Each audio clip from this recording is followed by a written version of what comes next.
Perhatian. Siap. Sebelum kita memulai pembelajaran, alangkah baiknya kita berdoa menurut agama dan kepercayaannya masing-masing. Berdoa dimulai.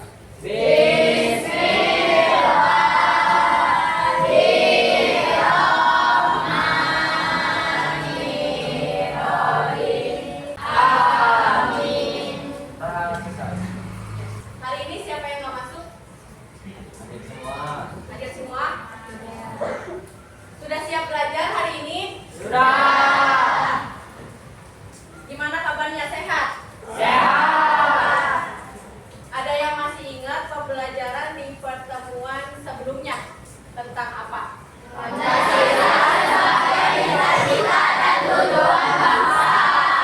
Pancasila sebagai cita-cita dan tujuan bangsa. Itu materi terakhir di bab 1 kemarin. Sekarang kita berlanjut ke bab 2, yaitu bentuk dan kedaulatan negara. Sebelum Ibu masuk ke materi bentuk dan kedaulatan negara, ada tujuan pembelajaran yang harus Ibu capai dalam pertemuan hari ini.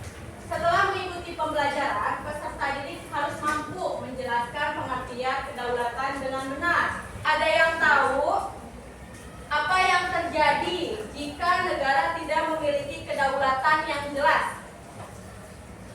Jika negara tidak memiliki kedaulatan yang jelas, negara itu bisa mudah dikuasai oleh negara lain dan rakyatnya tidak bisa ikut.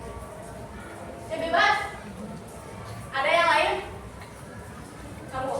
Negara tersebut tidak bisa membuat keputusan sendiri. Lagi? Ada lagi? Tanpa kedaulatan yang jelas, negara tidak akan memiliki kekuasaan penuh untuk mengatur wilayah, rakyat, dan pemerintahannya. Ya, jika negara tidak memiliki kedaulatan yang jelas, maka negara itu bisa mudah dikuasai oleh negara lain. Rakyatnya juga menjadi tidak bisa hidup bebas. Kemudian negara tidak bisa membuat keputusan sendiri. Negara lain bisa ikut campur dalam keputusan negara tersebut, baik dalam urusan dalam negerinya maupun pemerintahannya, maka tidak akan dihormati oleh rakyat maupun negara lain. Kedaulatan bisa diartikan dalam wewenang atau kekuasaan tertinggi dalam sebuah negara di dalam sistem pemerintahan. Bentuk kedaulatan itu ada dua. Yang pertama kedaulatan ke dalam. Ya, pertama kedaulatan ke dalam dan kedaulatan ke luar. Selain bentuk kedaulatan, ada juga sifat-sifat kedaulatan. Nah, sifat-sifat kedaulatan itu ada 4. Yang pertama apa aja? Permanen, asli, bulat, tidak terbatas. Permanen, asli, bulat, dan juga tidak terbatas. Selain sifat kedaulatan, bentuk kedaulatan, kedaulatan juga ada macam-macam teorinya. Yang pertama, teori kedaulatan Tuhan. Kemudian yang kedua, teori kedaulatan raja. Kemudian yang ketiga, teori kedaulatan negara. Keempat, teori kedaulatan rakyat. Dan yang kelima, teori kedaulatan hukum. Bagaimana bentuk negara mempengaruhi kehidupan kita di Indonesia? Ada yang tahu? Bentuk negara mengaruhi kehidupan kita karena Indonesia adalah negara kesatuan. Ya, ada jawaban lagi? Bentuk negara Indonesia adalah negara kesatuan, jadi semua daerah diatur oleh pemerintah pusat. Ya, ada lagi? Bentuk negara kesatuan menjadikan kita hidup dengan rasa persaudaraan dan kesatuan. Ya. Bagaimana sih bentuk negara mempengaruhi kehidupan kita di Indonesia? Yang pertama, bentuk negara mempengaruhi kehidupan kita karena Indonesia adalah negara kesatuan. Yang artinya, meskipun di daerah kita berbeda-beda, kita tetap satu negara, tetap tunduk pada aturan yang sama. Pemerintah pusat membuat kebijakan yang berlaku untuk semua rakyat Indonesia. Kemudian yang kedua, bentuk negara Indonesia adalah negara kesatuan. Jadi, semua daerah diatur oleh pemerintah pusat. Karena itu kehidupan kita akan jadi lebih teratur dengan adanya peraturan. Dan juga kebijakan di seluruh Indonesia yang berjalan dengan sama semua. Dan yang terakhir, bentuk negara kesatuan menjadikan kita hidup dengan rasa persaudaraan dan kesatuan. Walaupun Indonesia itu berbeda-beda, banyak suku, banyak budaya, kemudian daerah, kita juga akan tetap bersatu di bawah satu pemerintahan. Hal ini membuat kehidupan kita menjadi lebih damai, lebih tenang, saling menghargai, dan juga lebih teratur. Nah, bagaimana dengan kedaulatan yang berlaku di Indonesia? Indonesia menganut teori kedaulatan apa? Tadi ada 5. Kedaulatan Tuhan, kedaulatan raja, negara, rakyat, dan hukum. Indonesia kira-kira menganut kedaulatan teori apa? Kedaulatan rakyat. Kedaulatan rakyat. Ya, betul. Indonesia menganut kedaulatan rakyat karena kedaulatan rakyat adalah kedaulatan yang menggambarkan suatu sistem kekuasaan dalam sebuah negara yang menghendaki kekuasaan tertinggi dipegang oleh rakyat. Hal ini terdapat pada Pancasila, sila kelima, dan juga pembukaan Undang-Undang Dasar 1945 alinea keempat. Hal itu yang membuktikan bahwa Indonesia menganut kedaulatan rakyat. Nah, di sini ada pasal 1 ayat 1 dan juga pasal 1 ayat 2 yang bunyinya Negara Indonesia ya negara kesatuan yang membentuk republik dan kedaulatan rakyat yang ada dan dilaksanakan pasal 1 ayat 1 berbunyi negara Indonesia adalah negara kesatuan yang berbentuk republik. Kemudian pasal 1 ayat 2 berbunyi kedaulatan berada di tangan rakyat dan juga dilaksanakan menurut Undang-Undang Dasar. Materi pertemuan hari ini hanya itu saja. Setelah ini Ibu akan memberikan LKPD kelompok, di mana di sini ada 5 soal. Di sini ada 5 soal yang harus diisi sama kalian dan didiskusikan. Nanti setelah kalian mengisi ini, dipresentasikan di depan teman-teman kalian. Paham? Ibu bagikan satu-satu per kelompok.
Udah semua?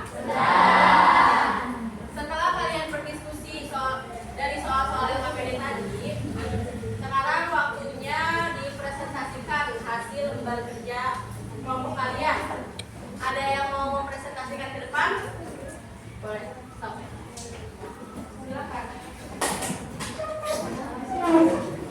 Assalamualaikum warahmatullahi wabarakatuh.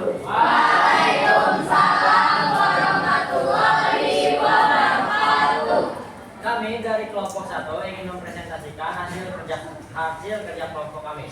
Selanjutnya, sebutkan dan jelaskan sifat-sifat kedaulatan. Yang pertama, sifat permanen. Sifat permanen adalah kedaulatan akan tetap ada selama suatu negara masih berdiri.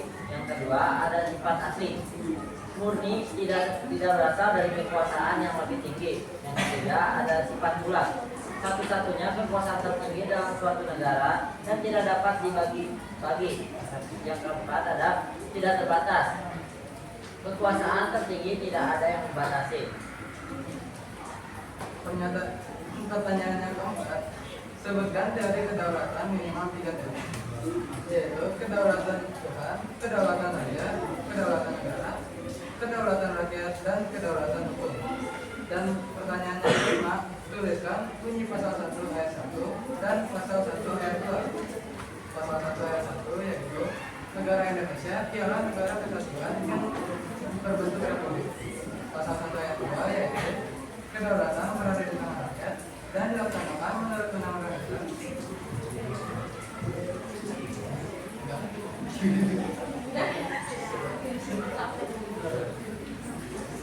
Assalamualaikum warahmatullahi wabarakatuh. Waalaikumsalam warahmatullahi wabarakatuh. Terima kasih.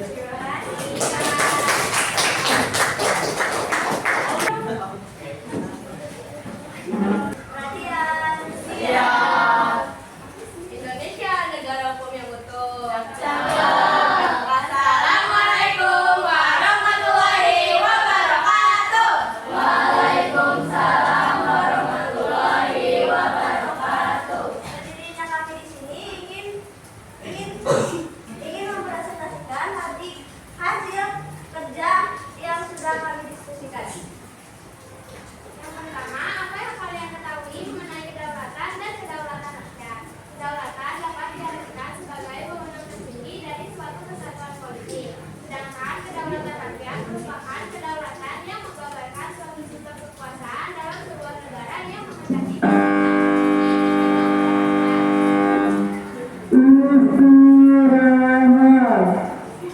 kedua yaitu sebutkan dan jelaskan bentuk-bentuk kedaulatan. Bentuk kedaulatan dari sebuah negara yaitu kedaulatan ke dalam dan keluar. Kedaulatan ke dalam merupakan kedaulatan negara untuk mengatur semua kepentingan rakyatnya tanpa campur tangan negara lain. Adapun kedaulatan keluar merupakan kedaulatan negara untuk melakukan hubungan atau kerjasama dengan negara lain untuk kepentingan bangsa dan negaranya. Dan presentasi dari kami. Wassalamualaikum warahmatullahi wabarakatuh. Waalaikumsalam warahmatullahi wabarakatuh. Terima kasih.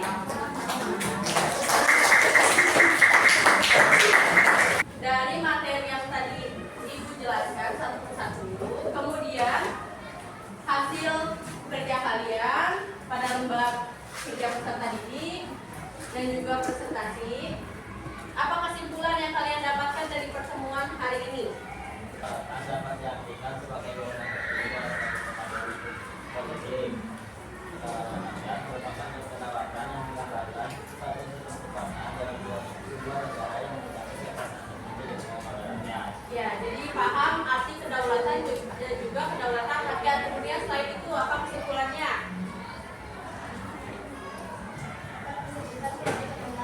Dapat menyebutkan teori kedaulatan. Teori kedaulatan ada teori apa aja?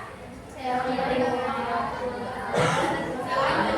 raja, kedaulatan negara, kedaulatan rakyat, dan kedaulatan hukum. Ya, kemudian apa lagi? Dapat menyebutkan bunyi pasal 1 ayat 1 dan pasal 1 ayat 2. Satu ayat 1 bunyinya Negara Indonesia ialah negara kesatuan yang berbentuk republik. kemudian pasal 1 ayat 2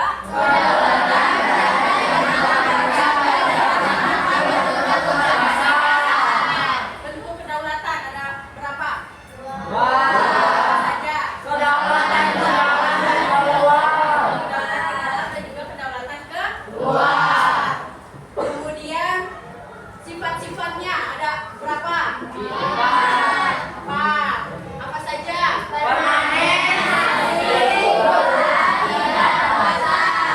Ya, jadi kalian paham mengenai kedaulatan dan juga kedaulatan rakyat. Kemudian bisa menyebutkan teori-teori kedaulatan, sifat-sifat kedaulatan, dan juga bunyi pasal 1 ayat 1 dan juga pasal 1 ayat 2.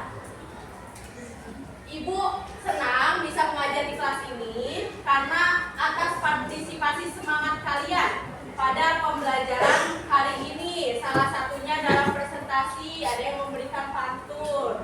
Kemudian tadi saat memberikan kesimpulan, ada yang bersemangat saat menyebutkannya.